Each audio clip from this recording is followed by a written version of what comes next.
to the channel, and we have some more God of War Ragnarok content. So, this is designing creatures and characters for the PS5 and PS4 versions of the game, of course. So it says in the description, join us in Svartalheim, land of the dwarves and home to the Huldra brothers, Brock and Sindri.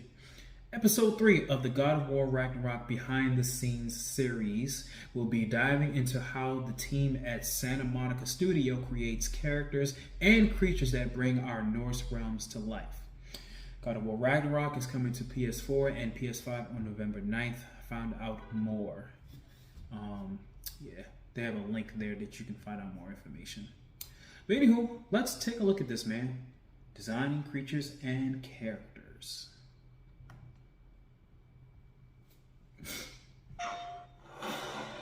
I get to lead a team of fantastic and brilliant concept artists, and our role is to create the characters that you see in the game.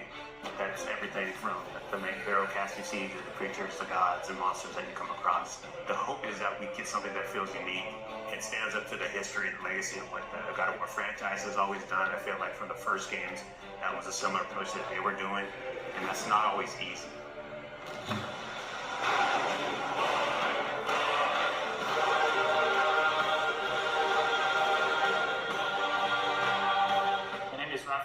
I'm the art director for God of War Ragnarok. Hi, my name is Marissa Coppert. I'm a character technical artist. Hi, my name is Angela Rico, and I am a senior character artist in God of War Ragnarok. Hi, I'm Dylan Longfish, and I am the lead of the character concept team at Santa Monica Studio. Come in. What in all yarn speed that happened to it? As a character technical artist here at SMS, I rig most of the characters and props that you see throughout the world. As character artists, our job is to create 3D assets based on the beautiful concept art provided to us. We do this by making sure that the silhouettes on the models and the textures and materials stand out instantaneously. So when you see our characters on the screen, we want you to almost like them immediately or have a connection to them to some extent before even interacting with them. As art director, I get the chance to collaborate with all the departments in the studio, from narrative to biz dev. We want to make sure the factions feel correct, all the races belong to where they're supposed to be, like all the realms. I have very specific Odin's characteristics ravens about them to make that sure is destroy they all more fit within ways, the God of War seems universe. like. Sorry, one more thing. Although, these are gifts I'm giving to you, so I shouldn't be sorry and you should be thankful. Anyways, here, please be careful. In the God of War 2018, we saw Brock and Sindri, and that was the tip of the iceberg of the Huldra. And in God of War Ragnarok, we actually get to go and visit Svartalheim, where they're from, and a great part of that too is we want to make sure that we expand the cast. You know, we've just seen a little bit of what was represented, and that was something that we hadn't seen. Svartalheim is a beautiful place. There's a lot of different biomes. You go from wetlands to mountain springs, and took a lot of inspiration from hot springs, from the minerals that you find, a lot of colorful minerals, a lot of resources. So the dwarves being the races that they are, we wanted to play on that as well. So you see their influence on Svartalheim on every corner. It's a realm where you're going to find a lot of other environments. There's quarries. It's a very industrial city. It's very organized, and you can see all the dwarves putting all the work into creating this great city where they live in. Knowing that their lives that was kind of reflected within their clothing, and you see that within the houses and every inch. We want to make sure that both the environments and characters had a cohesiveness that felt like every inch of it felt like it went together and was designed specifically by them. And again, that's something that we haven't seen in some of the other realms, and is unique to these characters and their location. And the hope, it all goes together and creates a feeling within a realm that you're excited to see, feels unique, and it really creates that sense of wonder where you want to go back.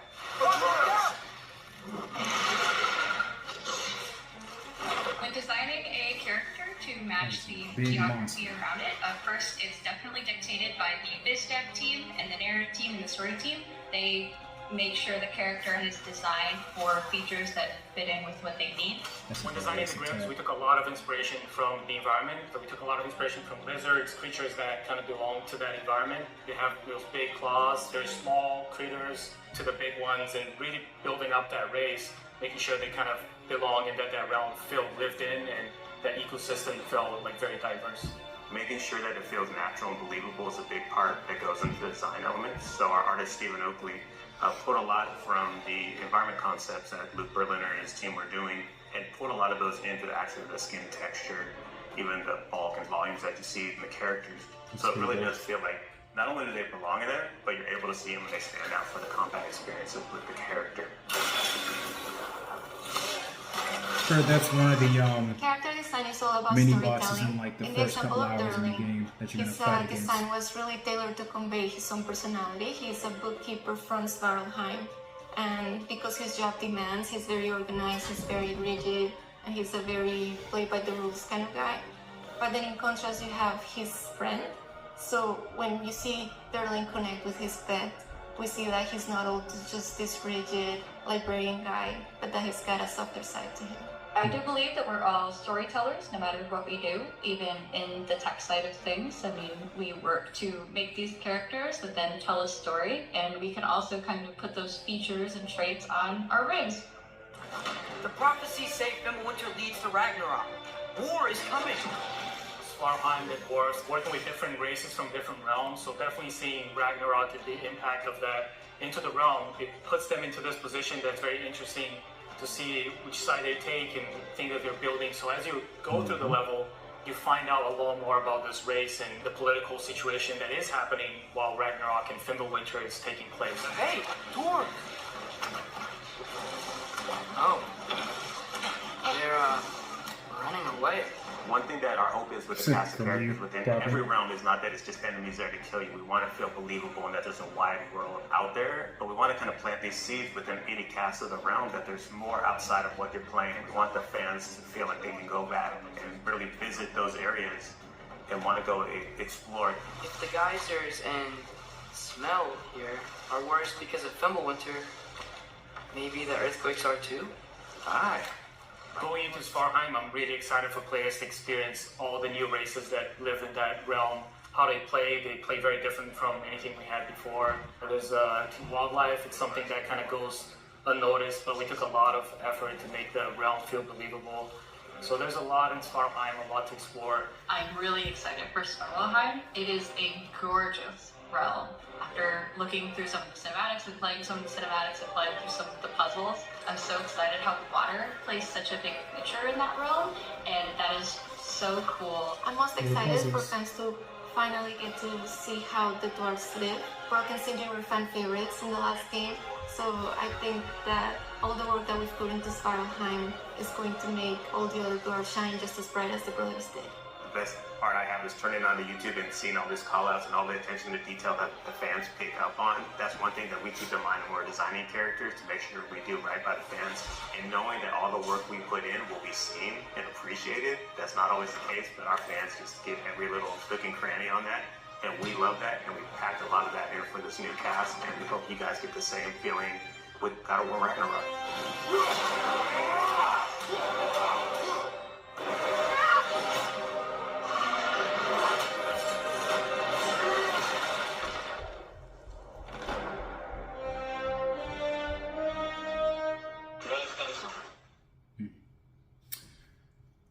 They sure are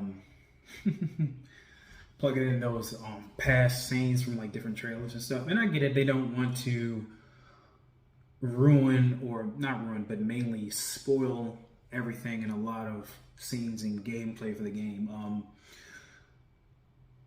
It's hard right now because there are a lot of leaks. If you did not check out my last video of they did a trailer with Ben Stiller, John Travolta, and LeBron James. It's just basically a trailer for them, you know, to sell the game within just coming out next week and stuff like that. So it's hard to not try to show as much as you can because they're not trying to spoil the game for everyone else, because this is a big, and you know, a lot of people have a big heavy anticipation for this game that they've been waiting for. I mean, really, we've been waiting for like the past 4 years since the last installment, and it's kind of hard to not look at certain things, looking at leaks and stuff like that, and having leaks to be out there, because Santa Monica, you know, studio right now, it's I wouldn't say they're going through a tough time with so much leaks and information that's getting out there. It's just they worked so hard and they don't want it to be spoiled for everyone. But I don't think for a majority of the people that are getting this game, it's going to be really rotten spoiled for them, because they're still going to play the game and they're still going to buy it and enjoy themselves.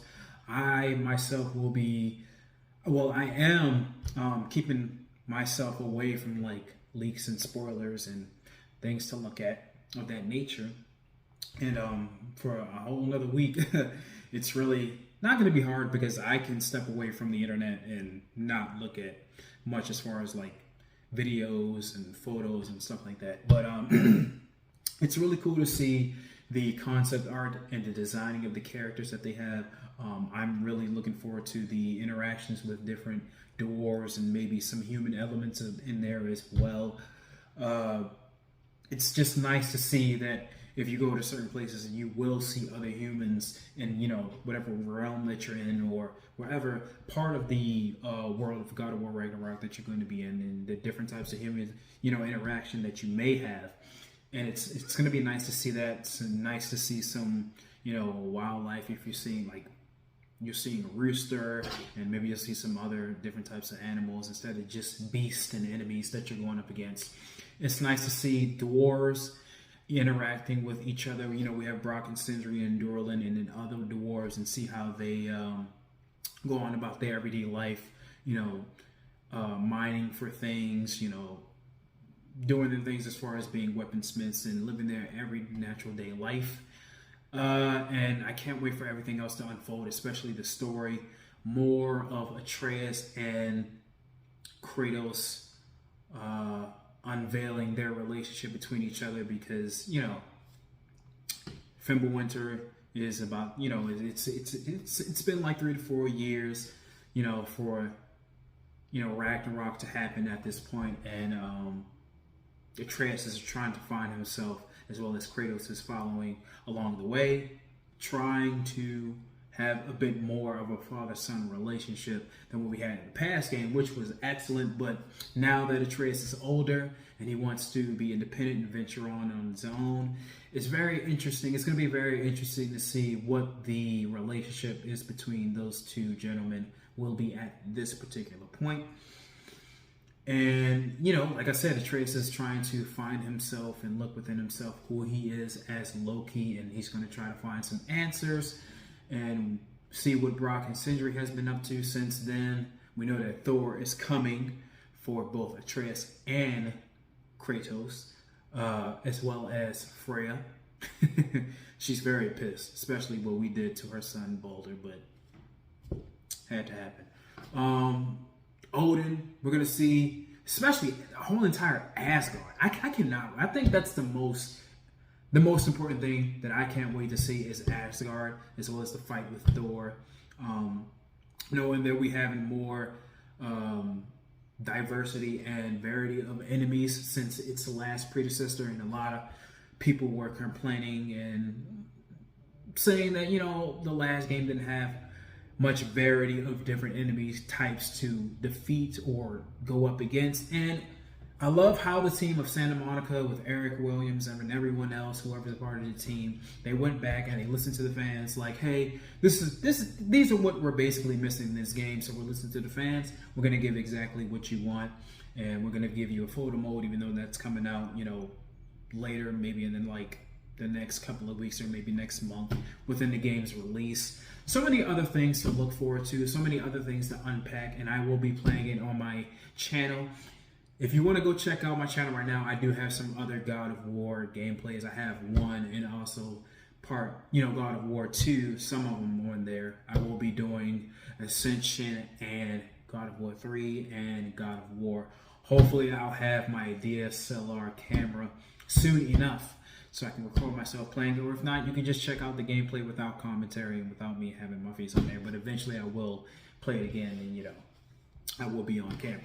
But that's going to be it, guys. I didn't want to ramble on too long, but I know this was like 7 minutes. I've gone on, you know, 7 more minutes. But I'm really invested in this game, and I'm just like a lot of you. I couldn't wait. I can't wait, but I can wait a week, you know, more. But it's just, It's so much to talk about. I'm so excited. I can't wait to get my hands on a controller and play this game and be so much immersed in the world of God of War Ragnarok. But that's going to be the designing creatures and characters for this game. Hopefully you guys enjoyed this one. Make sure you like, share, and subscribe to the channel if you have not already. Hit that notification bell for more content in the future. Hit the comment section. Let me know, what is your favorite God of War game? How excited are you to get God of War Ragnarok? Are you playing the 2018 installment?